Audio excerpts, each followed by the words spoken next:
ညတွေကိုဘသူတွေစောင့်ထားတယ်လေပရိသတ်များအားလုံးပဲမင်္ဂလာပါရှင်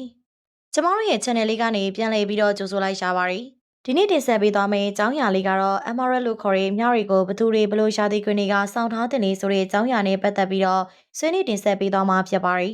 ညဆိုတာကတော့ကမ္ဘာထိပ်တဲ့ကြောက်မြတ်နာလေးမျိုးတွေကတစ်ခုဖြစ်ပြီး Barrel လို့ခေါ်တဲ့တပ်ထုအုပ်စုဝင်ကြောက်တစ်မျိုးဖြစ်ပါရီ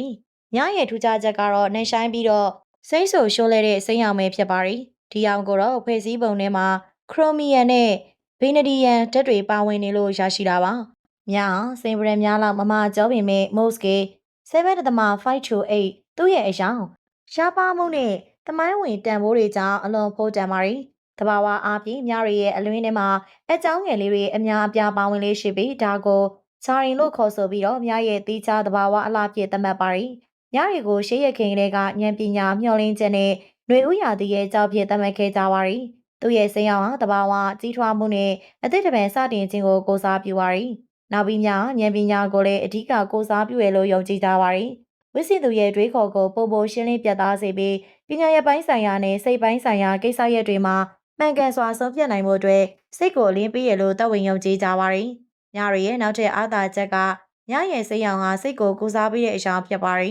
စိတ်ခံစားမှုမတည်ငြိမ်ခြင်းစိတ်ဖိစီးမှုတွေဖြစ်ပေါ်နေချိန်မှာညကိုဝစ်စင်ခြင်းဖြင့်စိတ်ခံစားမှုကိုဟန်ချက်ညီစေပြီးတည်ငြိမ်အေးချမ်းမှုကိုရရှိစေတယ်လို့ယူဆရှိခဲ့ကြပါရီနိုင်ငံတကာမှာတော့အစိမ်းရောင်ကိုသက်ဆက်ရောင်လို့သတ်မှတ်ကြပါရီဒီတော့ညဟာကျဲဝါချမ်းသာမှုနဲ့စီးပွားရေးတိုးတက်မှုရဲ့ကြောက်ဖြစ်လဲနမဲကြည့်ပါရီ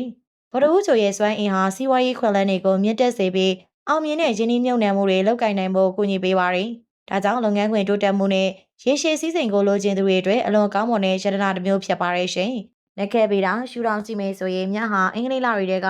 မေလရဲ့မွေးကြောက်ဖြစ်ပါရီ။ဂျာပြေမြကဂျမနိုင်းနဲ့တာရက်ရာသီခွင်တွေအတွက်အကျိုးရှိဆုံးကျောင်းမျက်နာတွေကပါဝင်ပါရီ။ဂျမနိုင်းကိုဗုဒ္ဓဟူမာဂျိုရီဂျိုကအုပ်ဆိုပြီးမြကိုလည်းဗုဒ္ဓဟူဂျိုကပဲကိုစားပြုတဲ့အတွက်စွမ်းအင်ချင်းအပြေးအဝလိုက်ဖက်ညီပါရီ။တာရက်ကိုတော့တောက်ကြဗီနက်စ်ကအုပ်ဆိုပေမဲ့ဗုဒ္ဓဟူဂျိုနဲ့ကမိတ်ဆွေဆက်ဆံရေးရှိတဲ့အတွက်ကြောင့်နှစ်ဦးစလုံးဟာ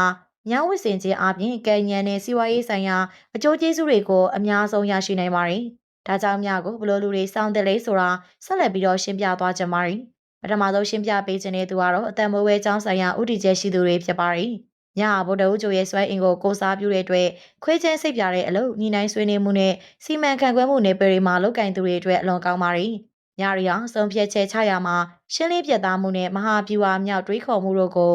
မမြင်နိုင်တဲ့အတွက်တွေကနေမြင့်တင်ပေးနိုင်တာကြောင့်ရှားဦးတိုးတက်လိုသူတွေဝစ်စင်တဲ့အကြောင်းမျိုးစားပဲဖြစ်ပါရီ။ဒုတိယအနေနဲ့တင်ဆက်ပေးခြင်းသူကတော့စီးပွားရေးလုပ်ငန်းရှင်တွေပဲဖြစ်ပါရီ။စီးပွားရေးလောကတွေက professional တွေနဲ့ကိုယ်ပိုင်လုပ်ငန်းရှင်တွေဟာမြောက်ဝစ်စင်ခြင်းအပြင်အကျိုးရှိတဲ့အချက်တွေရှိပါရီ။ညကလူမှုဆက်ဆံရေးကွန်ရက် networking နဲ့ဆက်သွယ်မှု communication စွမ်းရည်ကိုပုံမကောင်းမွန်စေပြီးစီးစိမ်ဥစ္စာတွေတိုးတက်မှုခွင့်လန်းတွေကိုဆွဲဆောင်ပေးနိုင်တယ်လို့ယူဆတွေရှိကြပါရီ။ဒါကြောင့်လုပ်ငန်းလုပ်သူတွေအနေနဲ့ညကိုကင်ဆောင်ထားခြင်းအလေတိုးတက်မှုခွင့်လန်းတွေကိုရှားဥဖန်ဆုပ်နိုင်ပါတယ်နော်။နောက်ဆုံးတင်ဆက်ပေးခြင်းသူကတော့စိတ်ခံစားမှုမျှတလို့သူတွေပဲဖြစ်ပါရီ။ emotion ကိုပုံမှန်လေးဖြစ်ခြင်းသူတွေအတွက်လည်းညတွေကတည်တော်ပါရီ။ညရဲ့စိမ်းအောင်ကစိတ်ကိုကိုစားပေးတဲ့အတွက်စိတ်ပီစီမှုတတ်တာစေလိုတွေများအတွက်အဆင်ပြေနိုင်တယ်လို့စိတ်ပီစီမှုများတဲ့ခြေနေတွေမှာတည်ငြိမ်အေးချမ်းမှုကိုပေးစွမ်းပြီးတော့ဘဝကိုကောင်းမြင်တဲ့စိတ်ထားနဲ့နေထိုင်နိုင်ဖို့ကိုပါပံ့ပိုးပေးပါရရှင်။ဟုတ်ကဲ့ပါနောက်ထပ်လည်းဒီလိုမျိုးစိတ်ဝင်စားစရာကောင်းတဲ့အကြောင်းအရာလေးတွေကိုတင်ဆက်ပေးမှာဖြစ်လို့စောင့်မျှော်ကြည့်ရှုအားပေးခြင်းနဲ့ဆိုရင်ကျမတို့ရဲ့ channel လေးကို